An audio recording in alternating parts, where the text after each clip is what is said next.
শহীদ president Zia রহমানের সন্তান বর্তমান প্রধানমন্ত্রী তারেক রহমান 1971 সালে মহান মুক্তিযুদ্ধের সময় বঙ্গবন্ধু শেখ মুজিবুর রহমানের নেতৃত্বে তারই পক্ষ থেকে শহীদ প্রেসিডেন্ট জিয়া রহমান চট্টগ্রাম বেতার কেন্দ্র কালুরঘাট থেকে স্বাধীনতার ঘোষণা দিয়েছিলেন। তারই সন্তান আজ প্রধানমন্ত্রী তারেক রহমান। গণঅভ্যুত্থানের সময় 2024 সালে হাসিনার পতনের পরে দীর্ঘ 18 মাস অন্তর্বর্তী সরকার বিদায়ের পর তিনি 2026 সালে নির্বাচনে জয়ী লাভ করে বিএনপি ক্ষমতায় আসে এবং তারেক রহমান প্রধানমন্ত্রী হিসাবে দায়িত্ব গ্রহণ করেন। কিন্তু আজ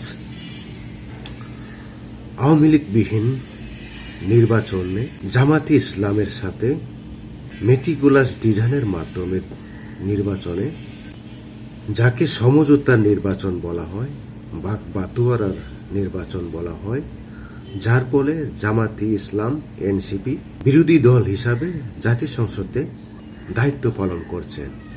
আজ যারা 1971 সালে মহান মুক্তিযুদ্ধের সময় স্বাধীনতার বিরোধী ছিল, স্বাধীনতার বিপক্ষে নেমেছিল, তারাই আজ মহান জাতীয় সংসদের বিরোধী দল এবং তারা 1972 সালের সংবিধানের মহান মুক্তিযুদ্ধকে নিয়ে রচিত 72-এর সংবিধান আজ তাকে হেস্তনেস্ত করছে।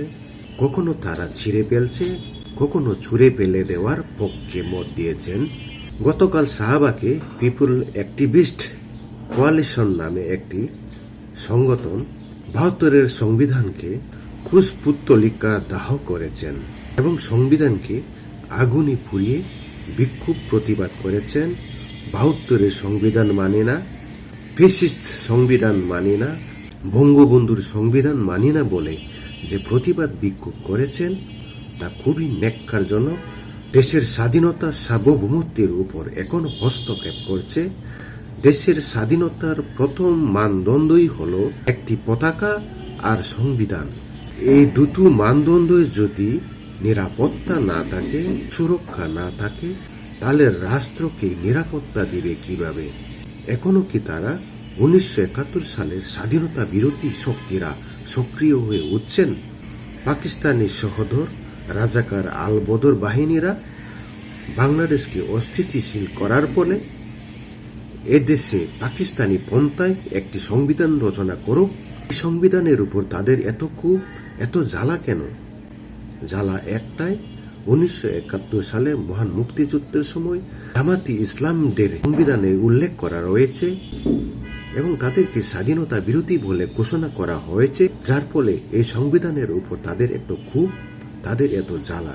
কিন্তু শহীদ প্রেসিডেন্ট জিয়া রহমানের ছেলে তারেক রহমানের শরীরে কি একটুকু শরীরে রক্ত গরম হয় না কি? তাদের এই হীন কর্মকাণ্ড থেকে গায়ে আগুন জ্বলে না? জ্বলার কথা নয়। আজ তারা স্বাধীনতা বিরোধীদের নিয়ে সংসদে বিরোধী দল পক্ষ বানিয়েছেন, তাদের নিয়ে দেশ পরিচালনায় নেমেছেন এবং বিএনপি দলের মধ্যে সংখ্যাগরিষ্ঠ মানুষই পাকিস্তানি সমর্থক এবং রাজাকার দোসরদের প্রতিনিধিত্ব করে, যার ফলে তাদের এই হীন কর্মকাণ্ড দেখার পরেও তাদের গায়ে আগুন জ্বলে না। সংবিধান পতাকার উপর হস্তক্ষেপ করার পরেও তারা কেন নিশ্চুপ? তারা কেন প্রতিবাদ করছে না? তারাও কি রাজাকার দোসরদের সাথে সংঘবদ্ধ হয়ে দেশ চক্রান্তে লিপ্ত হচ্ছেন? এই প্রশ্নটা স্বাভাবিক হওয়ার কথা সবার জন্যই। কেননা তাদের এই হীন কর্মকাণ্ড দেখার পরে যাদের শরীরে এখনো প্রতিবাদের আগুন জ্বলে না, যারা এখনো প্রতিবাদ করতেই জানে না, তাদের কাছে দেশ স্বাধীনতা রক্ষা, সার্বভৌমত্ব, নিরাপত্তা দেওয়া আশা করা কঠিন। রয়েছে প্যাক, তাদের এই সংগঠনটি কিন্তু আসলে তারা 72-এর যে সংবিধান, অর্থাৎ তারা যেই প্রতিবাদ নিয়ে এসেছেন সেই প্রতিবাদে তারা বলছেন যে এই যে ৭২-এর সংবিধান ভারতীয় প্রভাব এবং পাকিস্তানিদের বিভিন্ন মাধ্যমে তাদের প্রভাবে যে ৭২-এর সংবিধান সংগঠন করা হয়েছিল, এই সংগঠনকে তারা কোষধা করার জন্য কিন্তু আসলে এই শাহবাগে একটি সভা ডাকেন এবং সেই সভাতে তারা সভা শেষ করার পরে কিন্তু ৭২-এর সংবিধান কিন্তু কোষধা করছেন, সেটি কিন্তু আসলে আপনারা দেখছেন।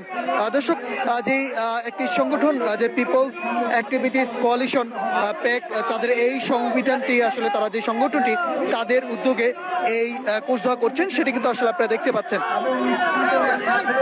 তারা বলছেন যে জুলাই সনদ থেকে শুরু করে যে গণভোটের যে রায়, সেটিকেও কিন্তু বাস্তবায়নের জন্য কিন্তু তারা বলছেন, দাবি জানাচ্ছেন এবং ৭২-এর সংবিধান সেটিকে কোষধা করে এবং পুনরায় নতুন সংবিধান তৈরির জন্য তারা কিন্তু আসলে এই কর্মসূচি করছেন।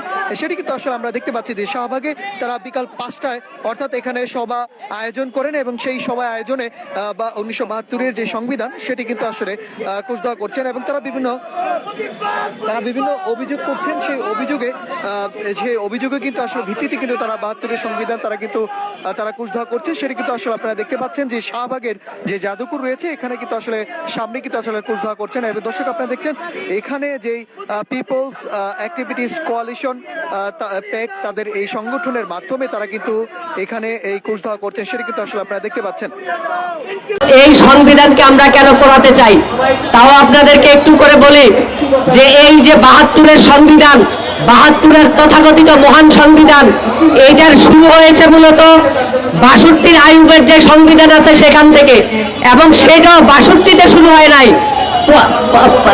আপনাদের ওই যে ৩৫-এর যেই ভারত শাসন আইন আছে, মূলত এই ৩৫-এর ভারত শাসন আইন থেকে আমাদের এই ৭২-এর সংবিধানের সূচনা।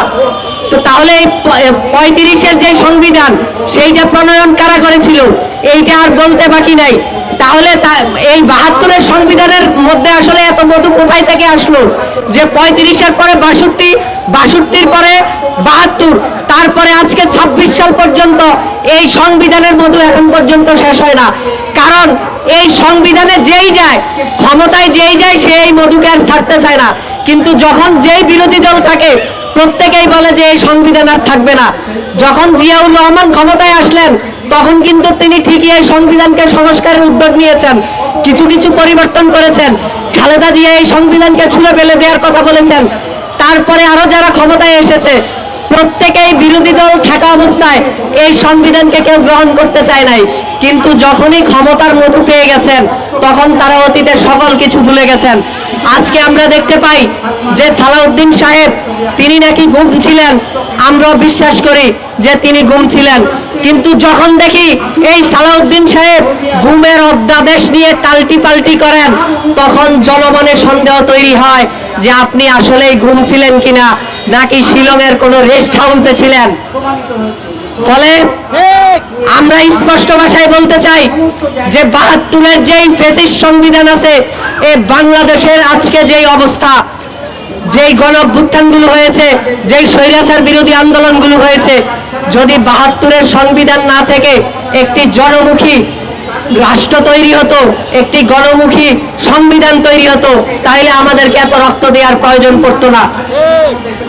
আমরা দেখেছি যে শহীদ ওসমান হাদি ভাই বলেছেন, যদি আপনারা জনগণের বিপক্ষে অবস্থান করেন তাহলে জনগণ আপনারা মপ কইরা পার পাবেন না, জনগণ আপনাদেরকে সংসদে গিয়ে পিটাইতে পারে।